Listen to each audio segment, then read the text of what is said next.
Hey everybody, and welcome back to part 3 of making a magic card template in Photoshop. In this video I'm going to be making the main elements of the card frame which tie together the rest of the parts of the frame and also indicate the color identity of the card. So the first thing I'm going to make is a small line that goes around the entire frame, and this is going to be a color indicator to show what the color identity of the card is. So first I make a new layer and fill it just with red.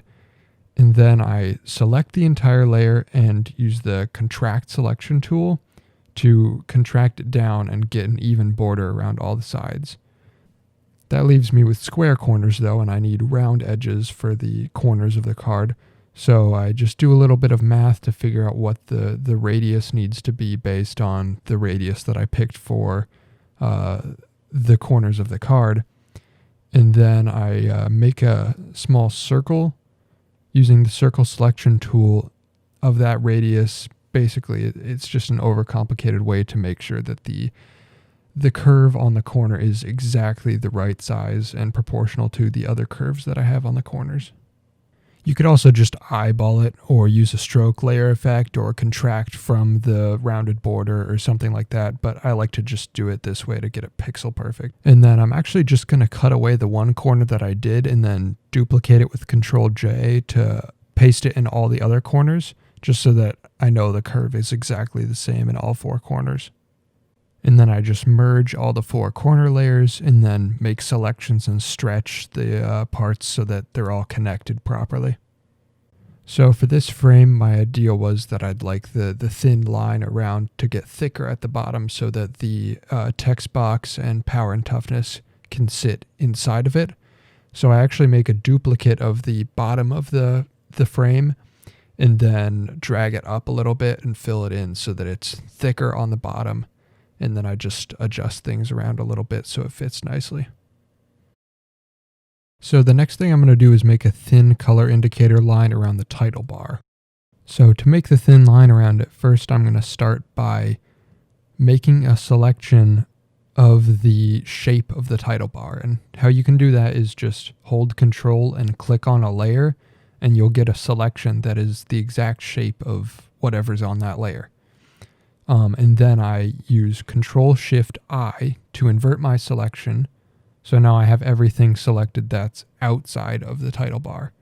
So now I can draw with a brush, and I'm drawing everywhere except for the inside of the title bar, so I can retain that transparency that I intended. I'm going to make that selection a layer mask, and then I will invert my selection again. So now I have just the inside of the title bar selected. And then I'll expand my selection so I have a little line outside of it. And now when I draw using that selection on the layer with the layer mask that's excluding everything inside the title bar, now I'll get a line that goes around the outside but not on the inside. I know that's sort of complicated and not super easy to see because on the screen recording you can't really see my selections very well, but there's a lot of ways that you can achieve that exact same thing using contracting and expanding your selections and using a combination of layer masks and selections. I'm sure you can figure out your own way to do that as well. You could just use a simple stroke layer style, but if you use a stroke, then it's also going to expand towards the inside. So you still need the layer mask excluding the inside of the title frame if you have transparency. It's pretty complicated, but I'm sure if you know the basics of Photoshop and you know the tools that I'm talking about, you'll be able to play around with it and figure out how to get the same effect. So at this point, I'm going to make a new layer and just fill it with green, and then I'll make it a clipping mask and clip it to the red shape layer that I have going. And the reason I'm using a clipping mask instead of just changing the red to green, I'll talk about that later.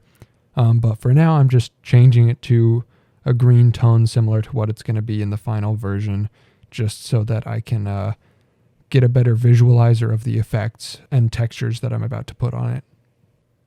So next I'm going in using layer styles to add effects to the green shape that we just put in.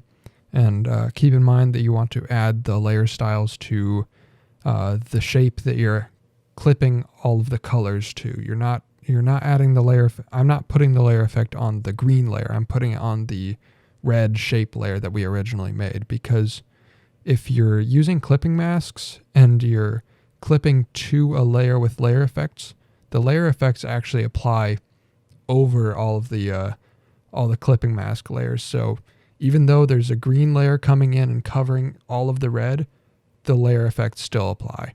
So you want to add it to the layer on the bottom that you're clipping everything to, and not the layers on the top that are getting clipped to the shape.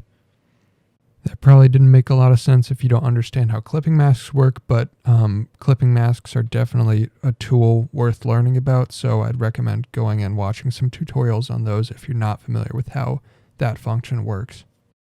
So the bevel effect that I've applied is visible on the inner edge of the green part, but since the outer edge is actually covered by the black border that goes around the card, it can't be seen when the black border is visible. So to add a bevel where the green meets the black, what I'm actually going to do is apply a layer effect to the black border layer, and instead of setting it to inner bevel, I'll set it to outer bevel. So now it's going to be on the outer edge of the black, which ends up looking like the green is beveled. So that's how I'm achieving the layer effect where those meet. Even though the green doesn't actually end there, it extends under the black layer. And a simpler way to do this might just be to control click on the black border layer so that I've selected the shape of the black border, and then just cut that out of the layer that I'm trying to apply the layer effect to. The reason that I didn't do that is because then where the green meets the black, it creates sometimes awkward spaces where there's actually a tiny bit of transparency between the two. And so that's why I like to just have the green go all the way to the edge, and then the black overlaps it so that there's no weird spots where they meet in the middle that they don't entirely meet, because it is just an inherent flaw of the pixel-based system. If I were doing vectors, then I could have them meet exactly, and there would be no flaws there. But since there's pixels where they meet, especially around the corners, there can be flaws, so I just like having them overlap so that I know that there's not going to be any tiny pixel gaps or anything. Here I'm just messing with the layer effects a little bit more. It looks like I ended up deciding on doing a softer edge instead of a sharp bevel.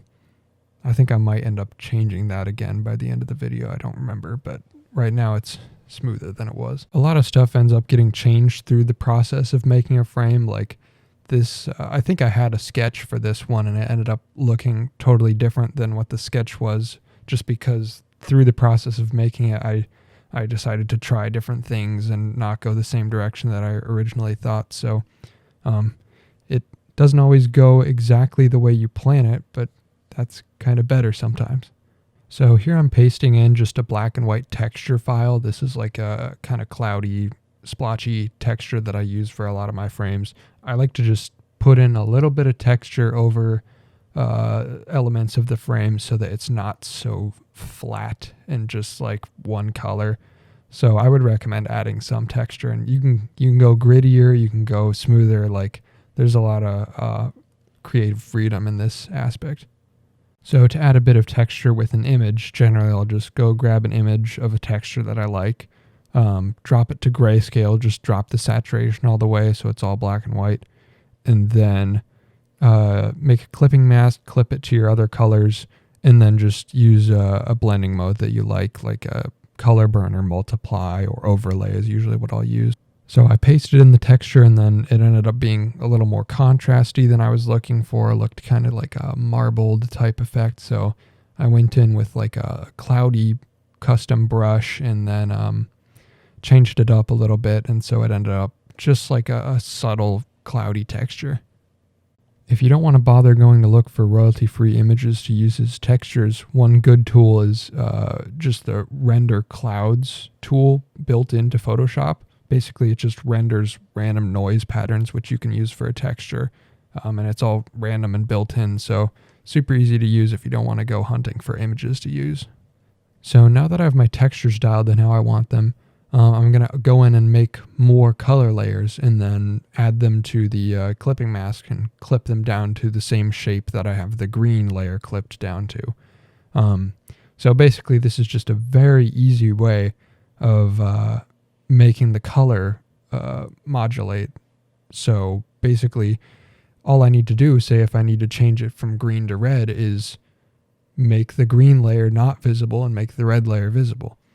And you could achieve the same thing by not using clipping masks and just duplicating the thing multiple times and doing like hue and saturation changes.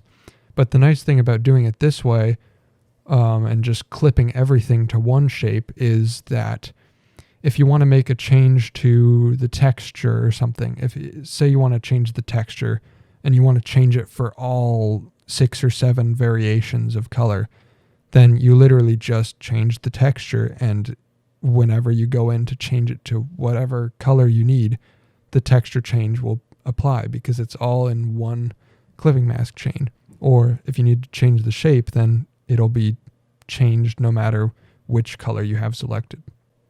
I don't download PSDs of other people's frames very often, but back when I was starting learning this stuff and I didn't know how to make templates myself, I did download a couple just to figure out how to work them, and I'm pretty sure all of them were organized so that it's like there's a layer that's, this is the red frame, this is the green frame, this is the blue frame, and just everything is all merged.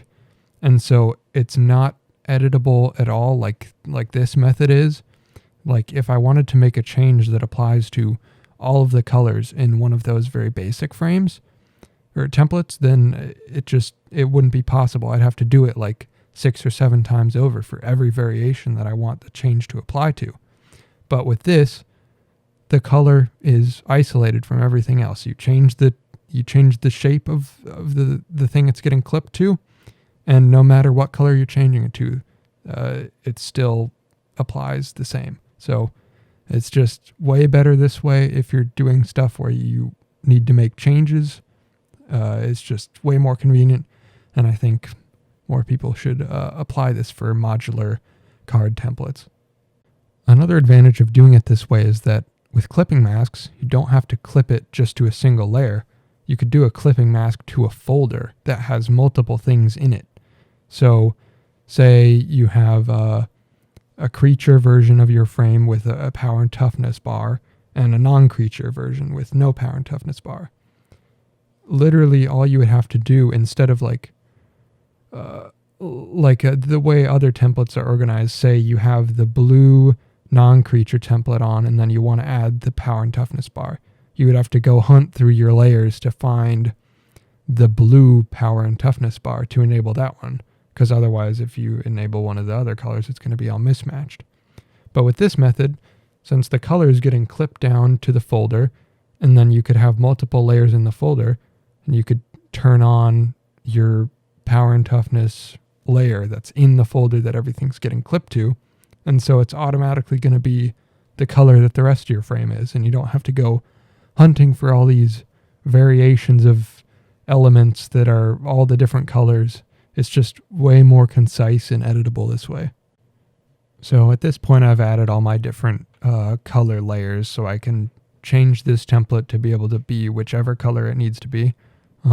Although I do go in and edit this gold layer because usually for gold frames, it comes across as just like yellowish or tan-ish. So I like to add a little bit of shine to it so that it comes across more as like gold, because I feel like if it's just flat, it doesn't really come off as like a metallic sheen. So I draw on these little white lines and then play with my blending options just to make it pop a little more and seem less like brown and more like actually gold. So now the frame has full color functionality with the 5 main colors plus gold and colorless. One thing that I didn't record for this video that I would like to mention is if you want your card template to be able to function with dual colors. Like say you want it to be red, green, like fade from red on the left to green on the right. There is a very easy way to do that. What you do is you add layer masks. So say if you want it to fade left and right, one color on the left, one on the right, just use the rectangular selection tool, select the left half of the frame, and then just, if you want it to fade, go into select, transform selection, and then feather it like 100 pixels or something. And then you add that layer mask to one of your color layers. So say you put it on the red layer, and then you turn on red. Now it's being masked to just the left side, and then it fades off into whatever is turned on underneath it. So just using a layer mask like that, you can have a color fade into another color, and you can very easily drag the layer mask between colors. So say if you have it in red, green, and then you need it to be white, blue, literally all you do is drag the layer mask up from the red layer, put it on the white layer, and then turn on your white and blue, and it'll be fading from white to blue. So it's very easy. You can just have one layer mask and drag it between them. So you don't need to have a million layers for all your combinations of, because otherwise you would have to have your 5 base colors, gold, colorless, and then all 10 of your dual color combinations. And then if you want to do tricolor, all 10 of your tricolor combinations. It's so many layers. But if you just put one layer mask and drag it between them, you can get any combination of 2 colors just by using one layer mask. That's all for this part of the series. The next video is going to be about making a custom mana cost system. If you're interested in tabletop game design or card design, I'll be making more videos soon, so I'd really appreciate if you subscribe. I also want to talk for a second about where I've been for the past year and what the future of the channel is. So first I'm going to finish this 6-part series since I already have the videos recorded from a while ago, and then I'll be posting an announcement video about I'm actually creating my own completely original card game, and so from there I'll be posting fairly often showcasing the whole journey of designing this tabletop game from scratch.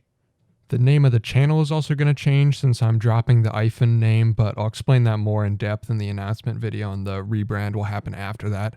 If you're still subscribed now, the content won't be changing too dramatically. It's still going to be card design related, just more showing the process of making my own tabletop game rather than just Magic the Gathering proxies. If you're not subscribed yet and tabletop gaming is something that interests you, I'd love if you stick around and watch what I'll be posting in the coming weeks. I'm actually super excited to be showcasing the stuff that I've been working on for a while now. I think you guys are really going to enjoy the stuff I have planned for 2021. Anyway, thanks for watching, and I'll see you in the next one.